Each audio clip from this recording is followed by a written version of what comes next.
I'm Lise, and I am what I would describe myself as an adventurer, a writer. I'm also an illustrator as well, and I'm based in London at the moment. And I guess I'm here because for the last few years, I've actually been following in the footsteps of old female adventurers, kind of from the past, and some that are quite forgotten, some that are not so forgotten.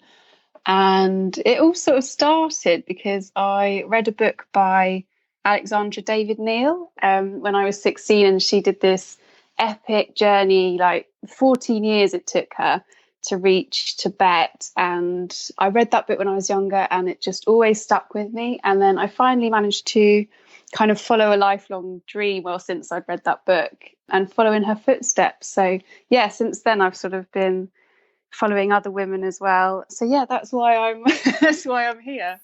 Oh, I love it. And you've just done so many incredible journeys, and it's just so exciting.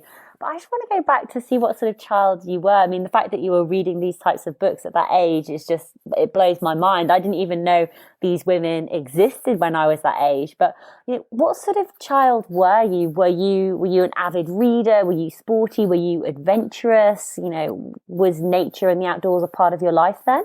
Yeah, do you know, I was born in London, but my parents actually moved to the countryside, like in Essex, when I was quite young. So I did grow up in the countryside, and I was quite outdoorsy. I was really lucky. Like we went away quite a lot when I was younger. We went on lots of holidays. So I've always kind of, yeah, been traveling and always been outdoors. Like I remember when I was younger, like building dens with my brothers. So I've never really been afraid, to kind of get out there and get mucky. And it was amazing kind of growing up, in the countryside. So that's probably where it all stemmed, I reckon, like the sort of the love of the outdoors and just wanting to be like part of nature, I suppose.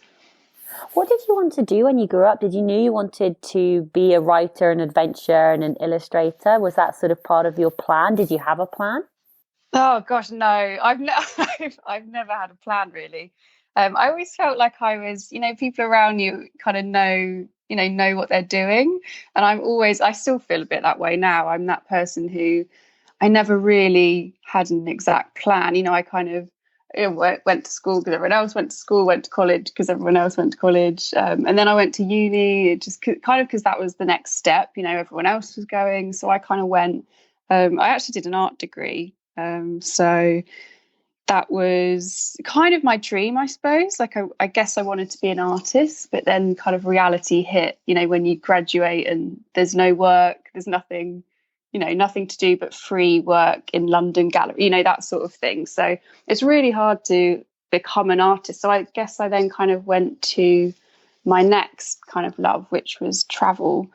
And I just got a job at a travel company, kind of answering I guess sort of complaint calls and stuff, which isn't great. But then I kind of moved to different departments, and that's where my kind of love of travel really blossomed. And I got to go to loads of great places. So yeah.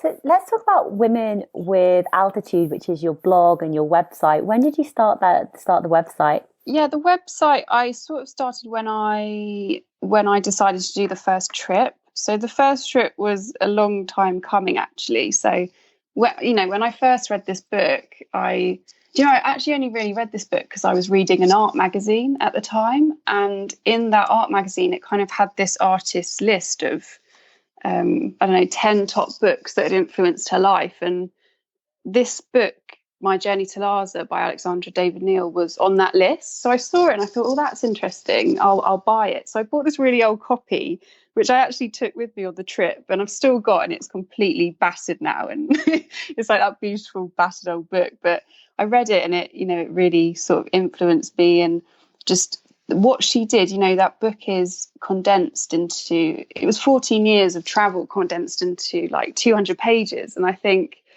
she says in there somewhere, like I just talk about the journey, but actually what I don't talk about a lot is, the illness or the cold. And I think she writes the mud and the vermin and like basically the bad bits. She doesn't really put them in because I guess at the time people weren't really interested in that. They just wanted to hear about, her journey, Buddhism, this sort of thing.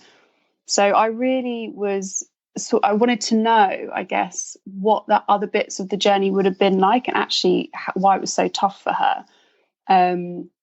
So yeah, eventually I kind of decided one day I'd love to kind of follow in her footsteps and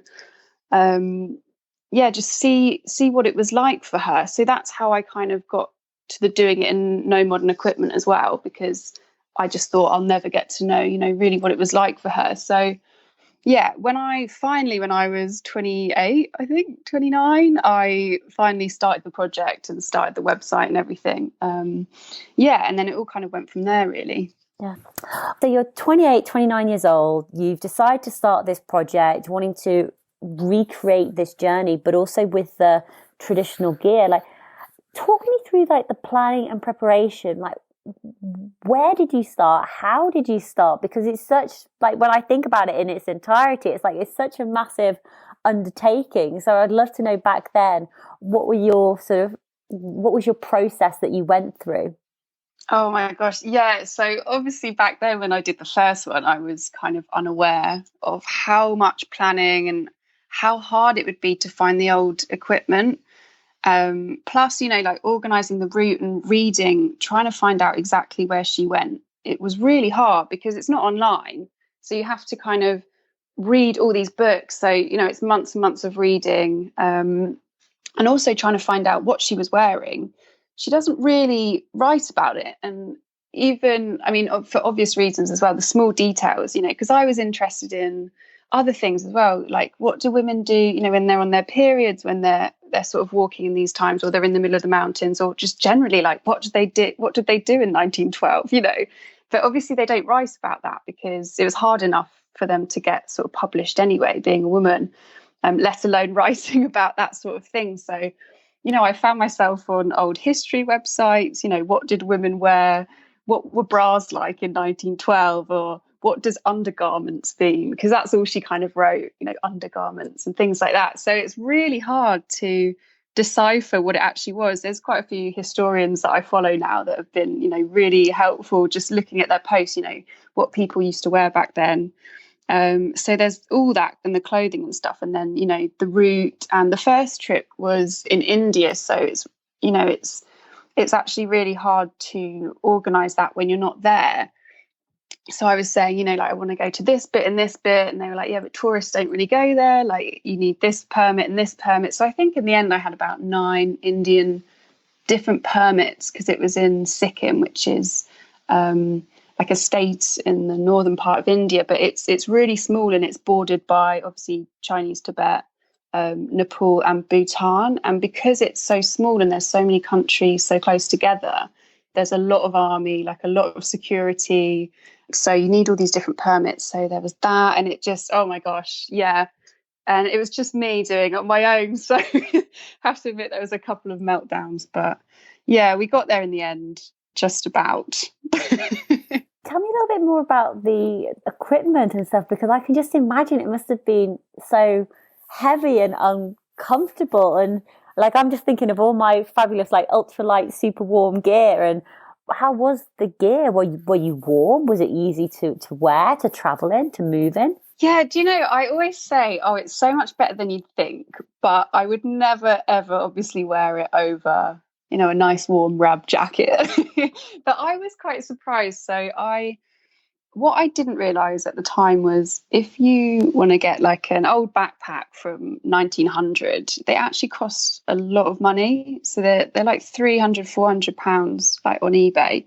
So I didn't have that money. So what I thought is, oh, they're basically wood. So I found out what wood they were made from, what canvas they would have had, all this sort of stuff. And I built my own.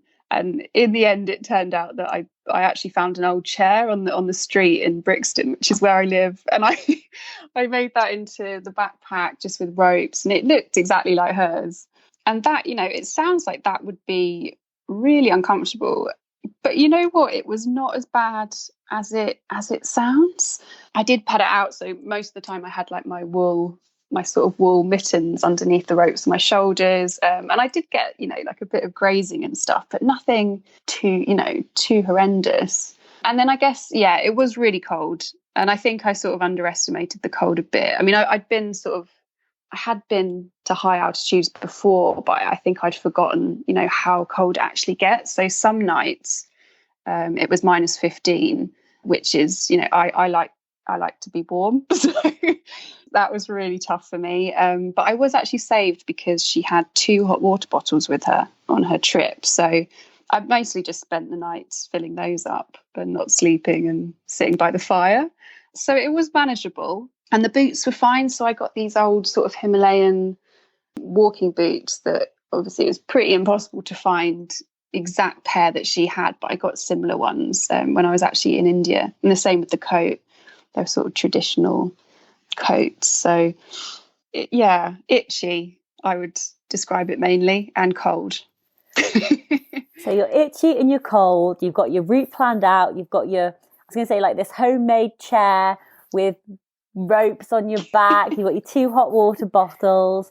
Take us over to India and the Himalayas and the start of the journey and what that was like. Yeah, so in terms of her, so she obviously travelled for 14 years, and I did consider that at one point. I thought, no, can't do that. So I decided I'd do the first bit of her journey that she did. So when she first got her views of Tibet, and kind of it sparked this interest in her that she then kind of for 14 years tried to get in, because obviously Tibet then, a lot like it is now actually, is pretty closed off. So she managed to sneak in eventually, I think in 1924, and she was dressed as like a poor woman. She put like yak fur in her hair and stuff, and that's what she's kind of famous for. But I thought it would be great to do this first bit of her trip and follow her trekking route actually up into the mountains, where she got this amazing view of the Tibetan plateau. And there's a famous quote, I can't quite remember what it was, but she's up there and she says, that is where I need to go. I need to go into Tibet. So we basically recreated that journey. So yeah, we just kind of flew to Delhi and then made our way up north on those amazing kind of windy roads. So I say I was joined by a filmmaker called Emily, and also I managed to find a local female mountain guide, which actually was harder than finding the old equipment because obviously in the Himalaya it's a man's world and it's a male profession, and the women don't tend to do it. But I found Django, who was this, really amazing, inspiring mountain guide who we're still really great friends now. So it was like the 3 of us, bundled with all our stuff in a car. And and we went, and it's, Sikkim's not very touristy because it's got so many visas. It's really hard to kind of get to and travel around and go off the beaten path anyway. So yeah, there was a lot of loops to get through, but I mean, the scenery in the mountains, it's amazing. It's like full on Himalaya. We started in like a little town called Lachin, which is, it's like the most beautiful place I've ever seen. Absolutely amazing, kind of nestled in these mountains. There's prayer flags everywhere. Just amazing people, like everyone just kind of welcoming us in. And that was amazing because that's what Alexandra would have had back then as well, just, have meals with kind of local families and stuff. And then we kind of went off from there right up to Kanchenjunga, which is the 3rd highest mountain in the world. So we went right up to the base camp of that. And from there you can kind of see all into Nepal and all the big mountains, and you can see across into Tibet. So yeah, after like 3 weeks, we finally made it up there. It was incredible. But yeah, really tough. I think most of the time I was just kind of scratching my body and mumbling. But yeah, we got there in the end. What was one of the magical moments from the trip? Like just like the standout, one of the highlights? And I know that can be incredibly difficult to answer, but if you could just share maybe a little bit, maybe one of those stories, I think that would be amazing. Yeah, I think actually, do you know what? It was just kind of being with Emily and Django, I think, in those mountains. And also Django, it's really hard to get to Kanchenjunga, and locals don't really go because it's expensive. But for the local Lepcha people, which Django's descended from, it's actually a really, really holy mountain, and they pray to it, and it's in all their prayers, and it's this really special place. Actually, not many of them get to go to. So turned out we were so tired, we got to Kanchenjunga, and then Django actually kind of put her traditional clothes on, and her dad had recently passed away, so she gave him kind of like she was saying it's, the best thing you can do for someone who's passed on is to do a prayer for them at the base of Mount Kanchenjunga. And actually, the only reason she really agreed to do the trip in the beginning was so that she could do this, which was amazing. It was like this really amazing moment. She was there in kind of her traditional Indian stuff, and I was just sitting there in my thing, and we all had like a little moment. And yeah, I think that was just amazing. But just sharing that experience with those two as well, these two women I'd never met before. And now we're kind of like best friends. Yeah, it was really amazing. But there were loads of moments like that. Even if you don't have to go into the Indian Himalaya, you can just go for a walk here, I find, and you get the same sort of moments if there's just a group of you. So yeah, that was probably the most special moment. And you mentioned that was Emily filming it? Yeah, so Emily was filming, and we are still we've nearly finished the film actually. So we've got everyone's kind of working for free, and it's taken quite a couple of years to get it to this stage, but and it's an all-female kind of production team on it as well, so we've kind of got it to the stage where it's ready to go. So hopefully kind of later in the year we'll be able to launch that. But yeah, Emily came and sort of filmed the whole thing, so yeah, it was just quite funny because obviously it was just her, and we were kind of battling with like altitude sickness and all this stuff and the cold, and it's quite funny in the film because you can kind of really get the feel of that, just Emily with her camera, like shivering in the corner. But yeah, so yeah, we should have a film soon. Yeah. I mean, one of the things that you talked about at the beginning was actually around periods and the challenge of figuring out, well, how did they used to manage it back in the olden days. And I'd love for you to share, how did you decide to manage it in the mountains in Himalayas and Nepal and India? What route did you go down? Yeah, so I decided not to do it the old way. I mean, I looked into that, and it's like rags and all this stuff, and I was like, no, like that, I think that's a step too far. So I actually wrote to Thinks, Thinks pants, yeah, and they sent me some free ones, which was amazing. And I mean, I still use them I absolutely love them. I'm a big fan, so I actually use that. So like I'd really recommend that, because I know that some people can get, that will put some people off thinking, oh, how do I deal with this? But you can get like soap as well that it's environmentally friendly and it's like neutral or whatever, and you can just wash them out. It's super easy in like streams and stuff. So that's what I did, and yeah, it worked a treat. I also had a moon cup, which I did try a couple of times, but yeah, there's some. I mean, I don't know if I'll go right into it, but if it's dark, you're in the mountain, you take that out, and it goes where it shouldn't go. It's not pleasant, so I quickly gave up with that one. But yeah, I'd really recommend Thinks pants, definitely. So how long were you on the journey for?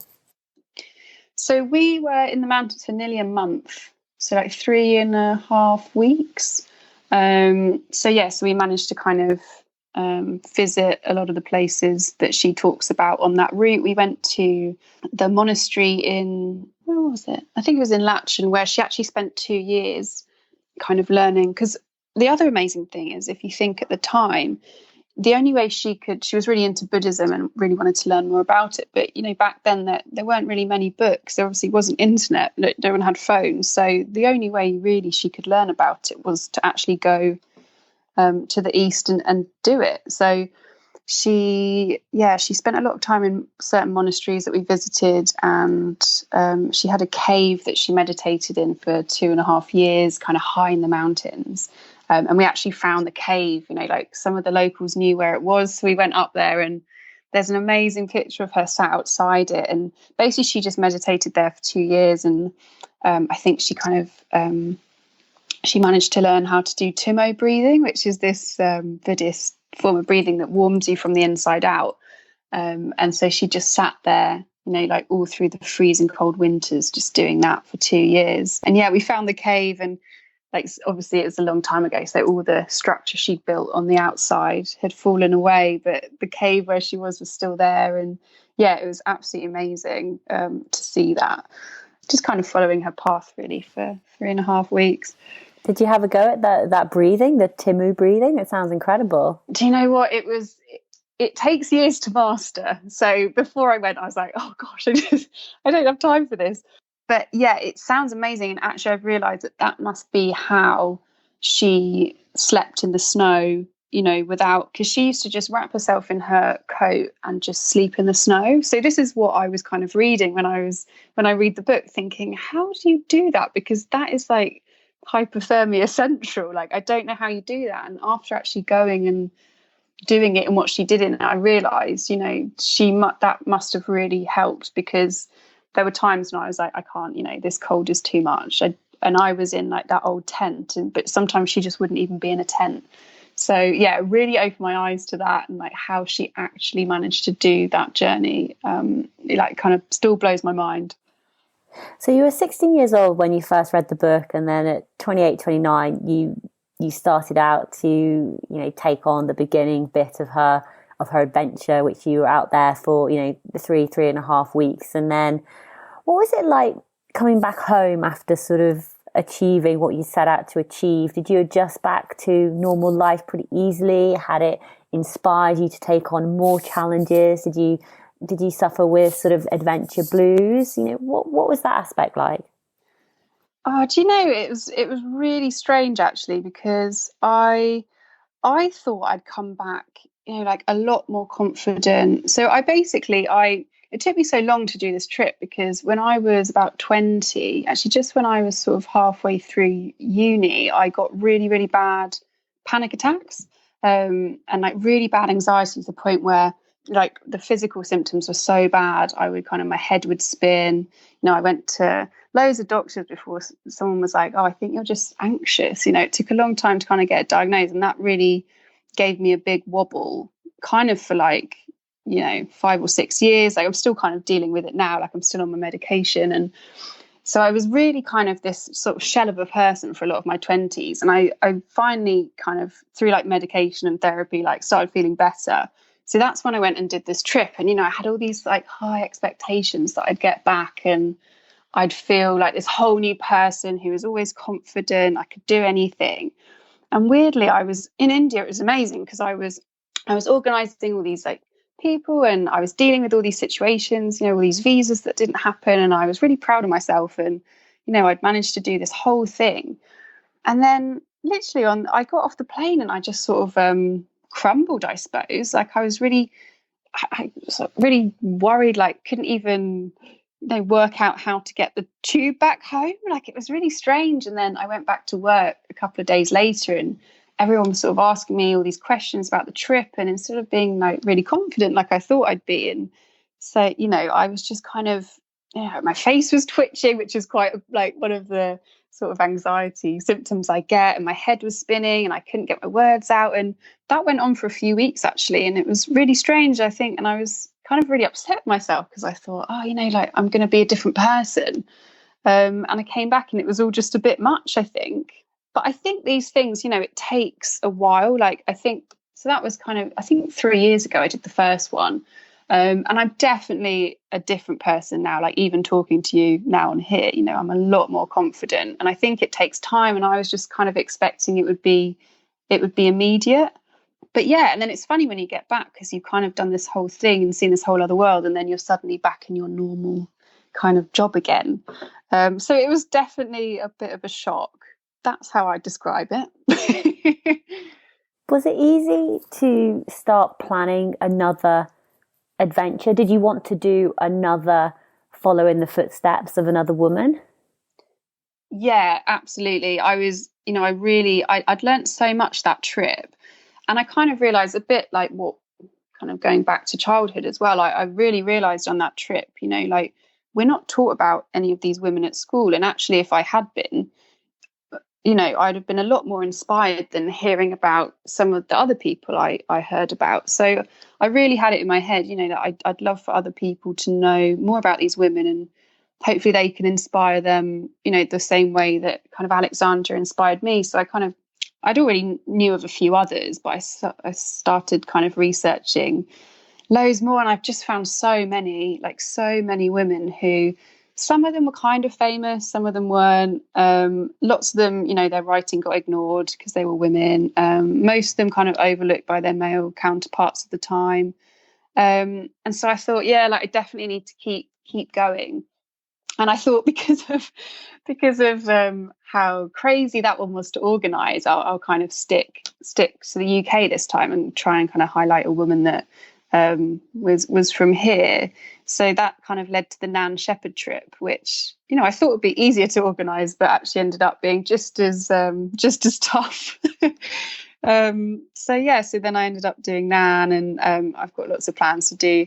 I was supposed to do Grace O'Malley last year, but obviously that got cancelled because of COVID. So it's really given me this urge, I think, just to kind of shout about these women and continue it.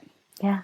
Tell us a little bit more about Nan Shepherd for those people who haven't heard of her. Like, who is she? What has she done? Why does she inspire you? So Nan Shepherd wrote this book that actually my mum gave me when I got back from India, actually, and she just gave it to me saying, "Oh, this is Nan. You'll love this." And she wrote a book called The Living Mountain, which has been described as the best book ever written about nature and landscape in Britain. And it's all about her life and her time in the Cairngorm Mountains in Scotland, where she's from. And she basically wrote about this area and walked through it for years and kind of explored every kind of nook and cranny. And she wrote this book, I think, at the end of the Second World War, and it never got published at the time. Mainly people think because it's kind of like poetry. It's not a standard text. It's very short. It's not your usual book. And some people obviously think as well, because she was a woman, she wasn't taken as seriously. So she actually put the book, the manuscript, in a drawer, and it lay there for like 30, 40 years, I think. She was in her 70s when finally she kind of got it out and it got published and kind of recognised for what it was. And actually, a lot of people that I speak to have never really heard of her, and she's on the new Scottish £5 note. And even when I was up there, I was saying, to people I met, have you heard of Nan Shepherd? And they'd go, who? And I'd be like, well, she's on your £5 note. And people still didn't really know that much about her. So I read her book. I've read it so many times, like cover to cover. It's amazing. And then we made a plan to go to Scotland, and I did it again, what she wore, kind of what she had in the 1930s, again, because she writes so much about the rain and the wind, how it makes her feel and how it affects her body and her mood. And I thought, I'm never going to understand that unless if I'm in my sort of rab jacket, I'm never going to feel the same that she felt. So I dressed myself head to toe in some old Scottish tweed and then off I went. And that was quite an amazing trip, because it was more of, rather than having to get from A to B each day, it was just sort of wandering and then pitching my tent, kind of wherever I landed. And with her book in hand, I just sort of went all over the Cairngorms, which is the most beautiful, amazing mountain range. I didn't even realise we kind of had that on our doorstep. I visited kind of everywhere that she writes about in the book. So all the lochs and all the mountains that she talks about, all the summits. Tried to get to the top of all the 7 summits, the tallest ones in the Cairngorms. So that was again like an amazing kind of immersion into Nan's world. Yeah. And was the clothing, I suppose the 1930s, 1940s clothing must have been a little step up from the Himalayan clothing equipment that you were using? Yeah, it's so interesting, because I thought, not this again, right? I'm going to have to try and find all this old stuff. And actually 1940s, 1930s, 40s is a lot easier to find than 1900s, if anyone wants to know for the future. And also because quite a lot of people are into kind of the Second World War, and, it's a big memory for a lot of people. And there's more stuff around. When I say stuff, kind of, like the tents that they would have had, and a lot more information on what people were eating during that time, or what women would have worn. So all the that's the best thing, I think, for me, is like researching like the underwear women would have worn and all this kind of stuff. It's so interesting. But yeah, so that was a lot easier to find. And I found this sort of old tweed jacket, similar to the one that she's kind of pictured in. I found that on eBay, and it was a couple of £100, I think. But I was like, that's kind of the main thing that I need. And we got the old tent, and more than anything, it was just really heavy. So I actually, it was really heavy, and it just rained for the first week we were there. So it was like even heavier because I was just soaking wet. But yeah, that was definitely easier to find that stuff. Yeah. Tell us a little bit more about your time in Scotland then, and some of the walks that you were doing. I mean, how long were you out there? Did you have a typical routine that you would follow every day? Yeah, so I was joined again. Emily came for like the first couple of days just to kind of film for a bit, and just to kind of see me off, I suppose. And it just rained and rained and rained. So actually, a lot of my plans got kind of put aside, because it was more, definitely this trip was more of a wandering trip. Like I wasn't saying I'm going to walk 10 miles today and get to here. I was just kind of going, because you can pitch your tent anywhere in Scotland. So I was just kind of going, finding a bit in the book, reading the map, and then going to that bit. The first, I'd say 6 days were just torrential rain. So I actually ended up leaving my tent where it was and then just walking from there. So I actually did quite a few of the big peaks those days, just kind of walked and walked. So actually I was walking a lot each day because I had to get back to where the tent was. So I'd say some days were like 6 hours, some days were 9 hours. And then I had a little sort of old army camping stove that I cooked all my dinners and my breakfast on. So I even went as far this time, I'm not really sure why, I went as far as to kind of find out what they would have had during the war in Scotland to eat. So I was eating like all that kind of stuff. I want to shout out like spam. Well, I'm actually veggie, and like I just couldn't. That was actually like on the list, like tinned and canned meats and stuff. I was like, I can't. So I was just having lots of like oats and stews, like potatoes and carrots and things like that, which are actually pretty good. And I really looked forward to it every night when I came back, because I'd be soaking wet. And I actually had this ridiculous poncho so some of these old army tents, so I managed to get one. It probably wasn't exactly what Nan would have had, but it was kind of canvas and what they would have had at the time. And it actually also doubled up as a poncho. So I was just wandering around like the Cairngorms, like meeting other walkers in this like crazy sort of poncho thing. And I don't know what they would have thought, but yeah, I spent a long time just sort of wandering around. And actually when Emily then went, I had like 2 weeks on my own, and it was just kind of life-changing again, actually, because I'd not sat with nothing. Obviously I have no modern equipment. Like I had my phone for emergencies, but I didn't get it out, but I had nothing else. So all there was to do really was walk and write and read.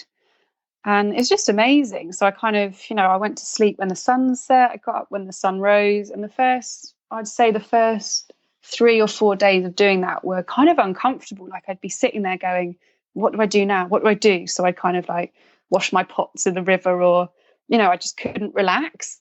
And then I really got into it, the whole kind of just sitting there, just doing nothing. Like it really was amazing. And I've definitely taken that away with me, kind of not that you don't always have to be doing something. You can just sit on your bed and do nothing. I know that sounds a bit strange, but yeah, I would just sit there and kind of look around for like hours. And I don't think I'd ever done that before in my life. So it was amazing. So yeah, it was more just sort of wandering around really, and visiting the lochs that she talks about. So there's some amazing, people who've been to the Cairngorms, like they'll know these lochs just kind of appear out of nowhere, and they're this deep sort of blue, like things I'd never seen a loch before. So for me, it was just all amazing. And then you can kind of sit by them and kind of read Nan's description of it, and that's kind of what I did, just immerse myself, I suppose. How was your anxiety while you were out in the Scottish Highlands? Like, do you find that there's a correlation that, no, I don't want to say it gets better, but it's more manageable maybe? Yeah, definitely. I mean, it's weird because obviously before going, it's like through the roof. I mean, I'm definitely back to my old kind of self now. I'm on my medication, so it's definitely, I can deal with things a lot better. But when I go on these trips, I am like, I'm super nervous. I kind of just do it. I don't really know what's going to happen. But actually, once you're there, it definitely takes a couple of days to sort of settle down, especially being on my own. Like, I don't think I've ever been on my own before, kind of camping or in the wilderness. I'd always been with a friend or someone else. So I was a little bit nervous, I think, to start about being on my own. But after like even a day, like it all goes. It definitely, I forgot about it, I suppose, would be the way to put it. I forgot that I had that. I think it's just kind of, yeah, I don't really know how to explain it really. Yeah, it just sort of went, if I think back about it now. I'd never really thought about it. And then when you kind of, you've got to pack up and come back, and then it does kind of creep back a bit. But I guess that's kind of to be expected. That's what I would kind of imagine it would do. But yeah, when I'm actually there, after I've sort of settled into my surroundings, it's definitely much better. So journey 1 was Alexandra David-Néel, and that was out in the Himalayas in Sikkim in India. Journey 2 was Nan Shepherd in the Cairngorm Mountains in Scotland. What is journey 3 going to be? Yeah, so I was trying to do one a year, and obviously we were meant to go to Ireland and do Grace O'Malley last year. So she's this really sort of awesome pirate queen, and I was really looking forward to that one because that is like late 1500s. So I'd done all this research into what people ate, what people wore. I definitely probably have to make the outfit for that one. So I think that one is still on the cards. She did this amazing, it's quite a famous meeting between her and Queen Victoria, because they were two women of power at the time, and that was super rare. And obviously the feud between England and Ireland, Grace O'Malley actually sailed over to Greenwich. So she sailed in this old big gully boat across the channel, up the Thames to Greenwich, and met with Queen Elizabeth.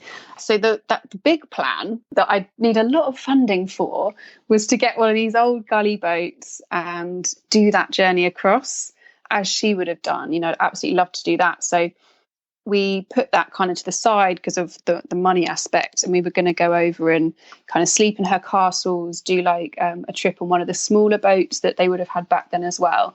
But obviously that all got cancelled. So I've kind of put that one to the side because I'd love to do the big boat over to England.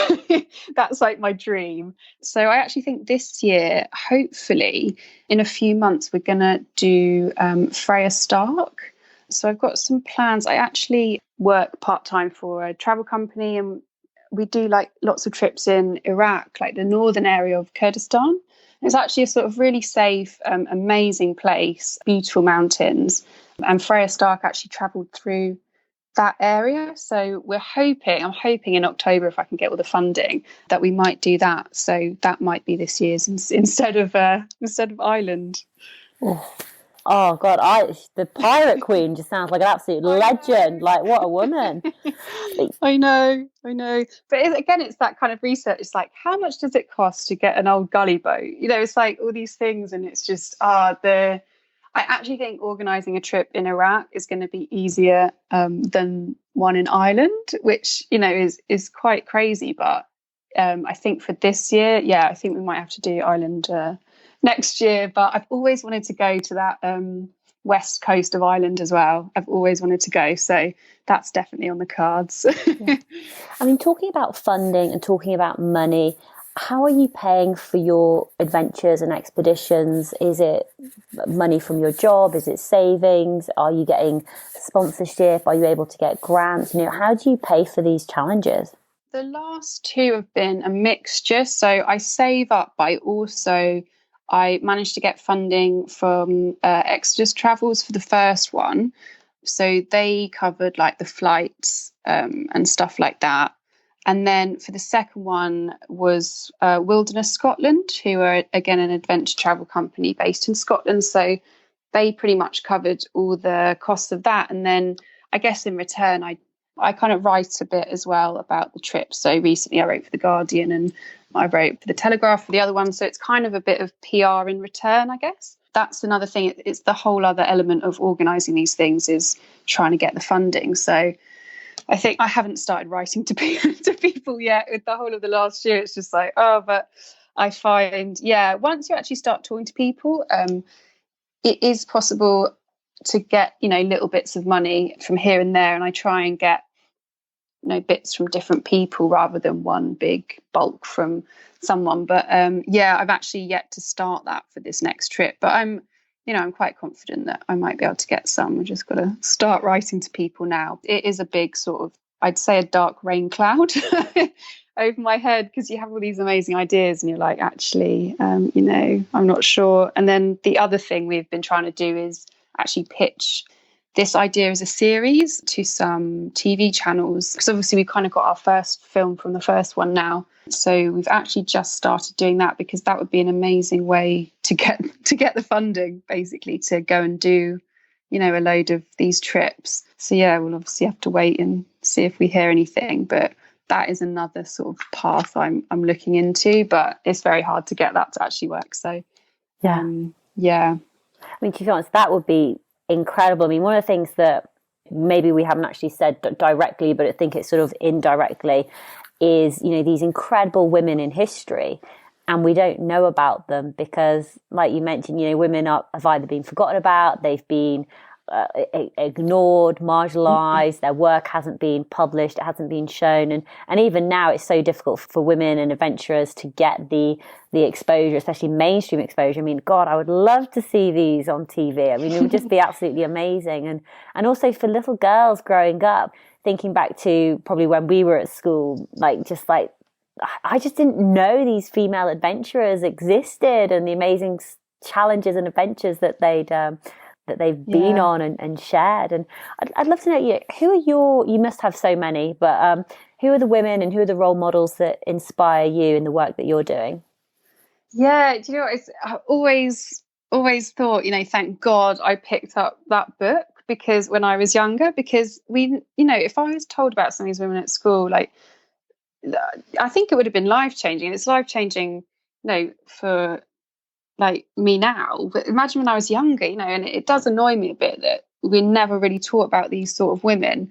I think as well, I think what stands out with them for me is they're kind of, they all wanted to do something different. They didn't want to just settle for what life kind of had on a plate for them. This is life, this is what you do. They all wanted to do something different. And obviously, so I guess for me, the main one would be Alexandra David-Néel, who she was very kind of, she wasn't happy to accept, I'll just stay at home and have children.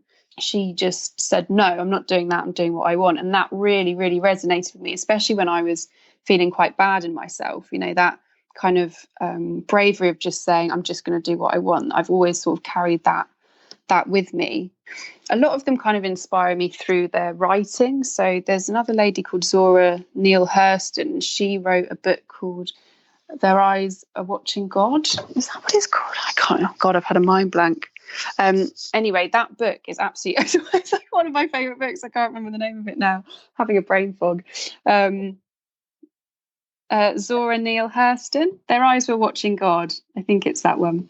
So she's like a Black explorer. Again, the Black explorers, there's even less written about them, even though there were quite a lot of them, sort of amazing. Again, the men have got a lot of things written about them, but the women haven't. And she wrote this incredible, really moving book, and didn't really get famous with it until she had passed away, which is a real shame. And she kind of died in poverty. And she actually went all through the Caribbean and the US, searching for voodoo and looking into kind of her history. And so I get influenced, I guess, a lot by their writing.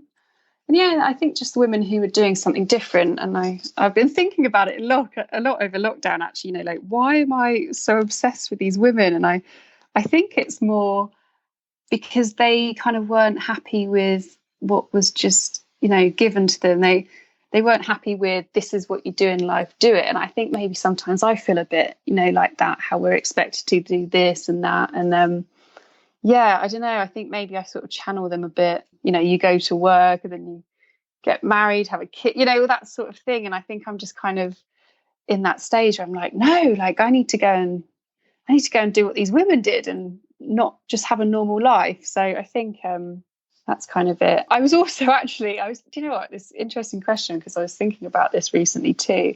I was really into kind of rock and punk music when I was younger. And that's kind of similar, that there was no women. So there's these two women that really influenced me when I was younger.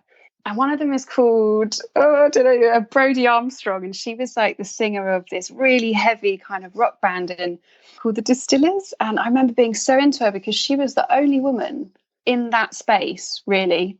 Her and Skunk Anansie singer, they were the only two kind of women. And they really influenced me, I guess, a bit in the same way that these explorers did, I suppose. So I'd say they're the kind of women that have influenced me the most. Where is the best place for people to follow along with your journeys and find more information about you and the incredible women that inspire you as well? So I post a lot on my Instagram, which is just at Women with Altitude. And then I've also got the blog and the website as well, which has lots of information on like the previous journeys. So that's just womenwithaltitude.com. And that's pretty much, where I post everything. So they're the best two places. Fantastic. And I'd love for you to have the opportunity to share your final words of advice, what you've learned from taking on these different journeys and challenges to inspire and motivate other women and girls to go after their own personal goals and challenges. So I think from what I've learned the most is that, because there was a time when I couldn't even, I had to stop going to work and stuff, when I had like really bad anxiety, like my head was spinning so much I couldn't even like go out the door. So I never thought I'd do something like this. And I think the thing to remember is that you don't have to go, you don't have to go and dress up in weird old clothes and trek in the Himalayas to kind of, push your boundaries a little bit. You can just, even for me back then, it was just like getting on a bus or like walking down the street on my own. So all these little things, I think, just add up. And it takes time, but eventually, you will have confidence to go and do more stuff. So you just start small. And actually, if I look back on the last 10 years, like it definitely started small for me and then kind of led up to being able to do this now. So I would just say, if anyone's kind of nervous about even just going on a walk or like going overnight camping, it's just kind of small steps. And take a friend, I suppose. It's the best thing to do if you kind of want to get out there and you want to start adventuring. And I actually remember when I thought people would think this idea was mad, when I said, I'm going to go to India and wear a chair on my back and all this. But you know what? Everyone was so like, oh my God, that sounds amazing. Like, that sounds so good. So actually, if you do have an idea that you think is crazy, like it's probably not. So you can, just go with it. 100%. Just go with it. And those ideas are not crazy, ladies. Get out there and make them happen. But Lise, thank you so much for coming on Tough Girl Podcast to share more about the journeys that you've been on and the inspiring women who've inspired you. And thank you for inspiring us. It's been amazing to speak to you. Oh, thank you for having me. It's been great.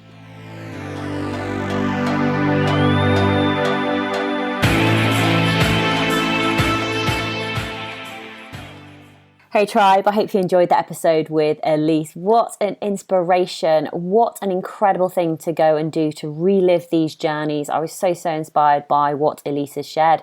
Now, if you are brand new to the Tough Girl Podcast, my name is Sarah Williams. I'm the host of the Tough Girl Podcast and the founder of Tough Girl Challenges, which is all about increasing the amount of female role models in the media while motivating and inspiring you. Everything that we have talked about today will be available in the show notes at toughgirlchallenges.com. So please do go and check out the website, because you can also find more information about me, the podcast, previous episodes, and books and blog posts and links to YouTube videos about the different challenges and adventures that I've done, from through hiking the Appalachian Trail to cycling Pacific Coast Hike, the Pacific, blah, blah, blah, from cycling the Pacific Coast Highway in 2018 to my most recent challenge, which was the Tough Girl UK Adventure Series, doing 6 challenges in the UK, the South Downs Way, the Anglesey Coastal Path, the Pilgrim's Way, West Highland Way, Ben Nevis, and the Great Glen Way. So please do go visit toughgirlchallenges.com.